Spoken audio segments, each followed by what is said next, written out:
Hello everybody, Jamie here from FM Scout. In today's video, we're going to be looking at the Knap, Venom and Faye 4-4-2 tactic. A lot of you guys have been asking me to do a few tactic videos for Knap in the streams, so that's what we're going to do. And we're not only going to test this with one team, we're going to test it with two teams. We're going to test it with a lower league team and a mid-table team in the Premier League and see what they can do. For these videos, we're going to choose Aston Villa, and we're also going to choose West Ham. Villa are predicted 18th. While West Ham are predicted 11th at the start of the game. But if you are new around here, don't forget to hit that like button, hit that subscribe button, and without further ado, let's get right into the video. Okay, before we start, a few little tips in terms of installing and downloading the tactic. Once you download the tactic is in the description below. It will lead you to the FM Scout website. You can download it from there, drag that file onto your desktop, and then you want to put that file into My Documents, Sports Interactive, and then the Football Manager 2020 folder and the Tactic folder. If the Tactic folder is not there, create it, and then once you press Load Tactic, you will see the Tactic right here by Knap. Venom and Faye 4-4-2, played 30, well, he won 109 points. He won the FA Cup and the Carling Cup as well. So if you press Load, that will load the Tactic. The next little tip is make sure you load this Tactic as soon as you start the save, or 3 times. During pre-season, this will make the Tactic be more familiar with your players because they're training the tactic 3 times.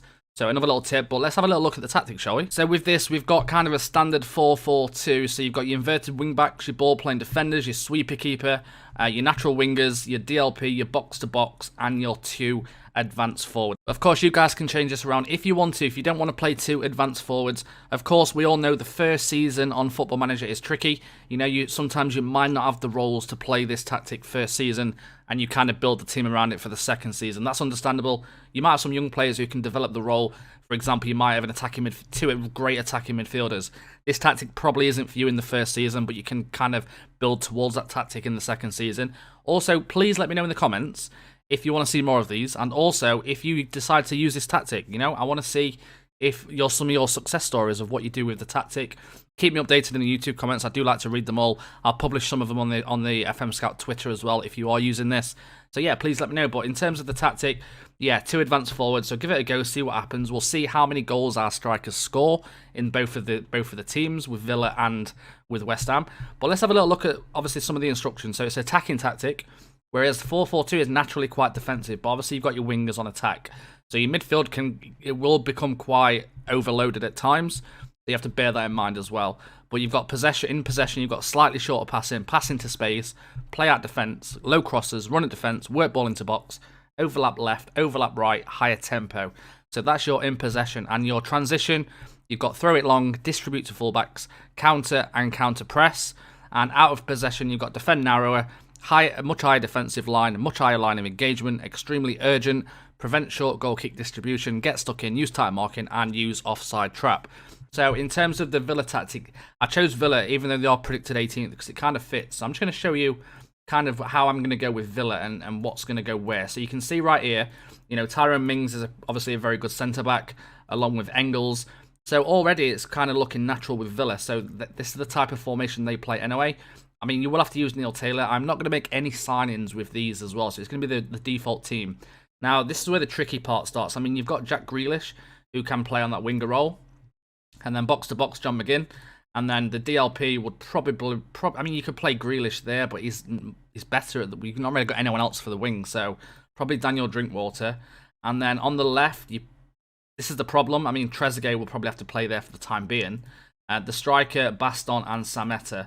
So, we'll go with Sameta. We'll go with that. That's kind of what's going to happen this season. Of course, let's really just fast forward now and see what happens at the end of the season. See where Villa finished. Like I say, they was predicted to finish 18th. Let's see if they can do better than that. Okay, you can see Villa, we ended up finishing 6th. After being predicted to finish, of course, 18th, we did manage to finish in the Europa League. So this tactic is very, very good. Samata got 19 goals. Jack Grealish was a 7.4 on rating. Most assists as well, with 16 assists from that left or right hand side, depending where he played. And Nakamba, who had the best pass completion, who of course was playing more as that box-to-box role. And then of course we got a lot of yellow cards, but we're going to delve into a bit of the stats. Let's have a look at the cups as well. So yeah, 6th, got the Europa League. We got knocked out by Leicester in the 5th round and also got knocked out by Leicester in the 3rd round. I just want to see if there's any kind of standout results really. So let's just make sure, let's have a look. So we beat Man United, we drew to City, We lost to Tottenham 4-0. Anything that stands out, really? I mean, they drew again to Liverpool. Well, drew to Liverpool 2-2. We beat Chelsea. So we're beating some big teams. We did lose 4-2 to Arsenal. In terms of... we lost to Chelsea as well. Luton, we beat in the FA Cup. And then we beat Colchester 6-1 as well. We lost to United 4-1. Very inconsistent throughout the season, but it did the job. That's the main thing. Like I say, Knap tests these tactics with big clubs. So he always does usually Liverpool. So, of course, you are going to get, some really good records with Liverpool because they're one of the top teams in England, right? But we're testing it with the lower league clubs to see exactly what they can do. And to be fair, finishing 6th is pretty incredible for a club that's predicted to finish 18th. And it was the assistant that did it. Obviously, we was on holiday, so we didn't have any kind of stuff on this. But, again, we beat Arsenal 3-2 there. Big result against Bournemouth. Let's have a little look at the goal difference because I'd noticed it was -3 or 3. Let's quickly look. Let's go to stages.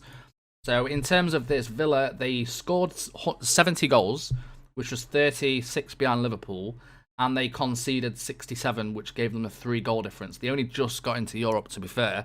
But still, I mean, that's a lot to concede.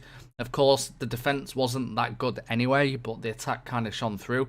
I just want to quickly look at kind of where we was at in the possession mark of this. The average possession, we finished 9th, which...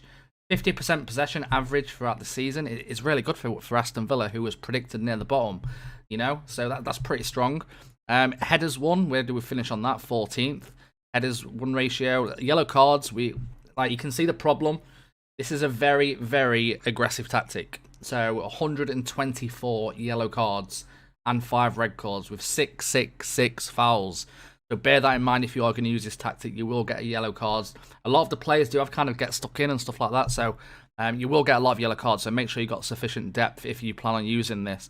Don't think there's really much else I can show you. I mean, I'm just seeing if I can spot us really. I mean, attacking, you can see the goals and stuff like there. We didn't finish top on really anything apart from Aston Villa. Chances created. So 129 chances created in 38 games, which...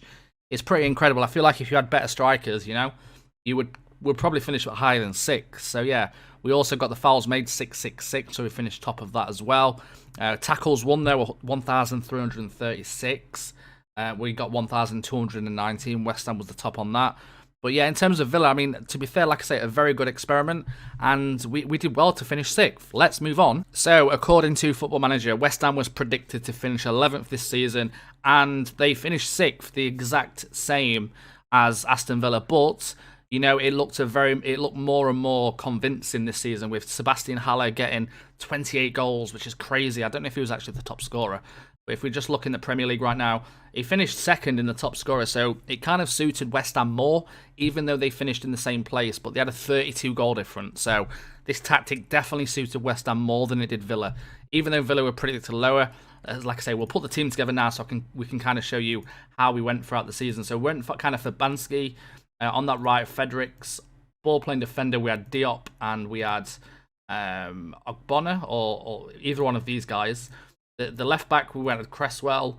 The right winger, of course, there's quite a few natural players here, but probably Bowen. The box-to-box was Fornals or Declan Rice. Of course, don't forget Declan Rice. So you could probably swap them around as well. And then on the left, we had Anderson. And then up front, we had Haller and Ajeti. So that's kind of really how the team went. You can see by their appearances, that's really how it planned out. But let's have a quick look at the Premier League, the stages run. And you can see 38 played, 21, drew 9 and lost 9. 82 goals scored, which is higher than majority of the teams above. So it really was defensive errors that kind of cost them to finish higher, to be fair. And yeah, 50 against and 32 goal difference. So a very good season for West Ham with this tactic. Let's have a little look at anything that stands out. So if we look right now, you beat Tottenham. Second game of the... oh, no, sorry. Yeah, we beat Tottenham 2-0. We also beat Man United 4-0 in the Cup.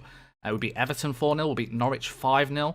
So it definitely feels like it suited them much, much more. We had a few losses, Arsenal and Chelsea, of course, which you kind of expect. But yeah, beat Man United again 3-0. 1-0, 1-0 against Villa. Burnley 4-0.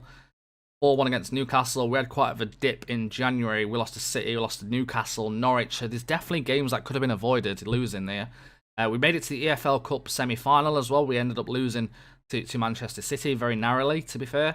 And Southampton won 5-0, 6-0 against Arsenal, which is crazy, and a 5-1 win and a 2-1 win over Leicester. So it definitely suited West Ham more. Obviously, if you guys are making signings and you are using this tactic, it would obviously help if you had more players who is kind of natural in them roles. But yeah, from what I've seen, based on the players that we had in terms of the role suitability, which is what we're looking at, you can see it doesn't really suit the back four, but they still had a very, very good season. Let's have a quick look in the Premier League at the stats. Go into team detailed. So anything that stands out, we're looking for West Ham. Again, yellow cards. This tactic clearly in 2 saves now has had a crazy amount of yellow cards. So that you have to bear in mind as well. We did only have 5 red cards though. Anything else that really stands out for West Ham? I noticed something there. Goals from corners. So again, these tactics do include corners that Knap has made. So you will find yourself scoring. I mean, 21 goals from corners is pretty incredible. And then chances created, again, top of the chances created. So, you know, if you've got a clinical striker, you're really in the ball with this tactic. Again, shots on target ratio is 54%. Very, very strong. Dribbles per game, West Ham, 21 dribbles per game. So you can see the wingers make a big part of this tactic as well, included with the set pieces. So, yeah, a very, very good season for West Ham. And, yeah, just to prove that this tactic is very, very strong. And yeah, I hope you've enjoyed the video, boys and girls. If you have and you want to see more of these, let me know in the comments. These are available to download on the FM Scout website. Next time I won't do a 4-4-2, I'll do something different. But yeah, it's been a pleasure. Hope you've enjoyed the experiments, and I hope you've enjoyed seeing what we've had to offer today. And make sure you, before you leave, drop a like on the video, subscribe, and I'll see you all in the next video. Goodbye, everybody.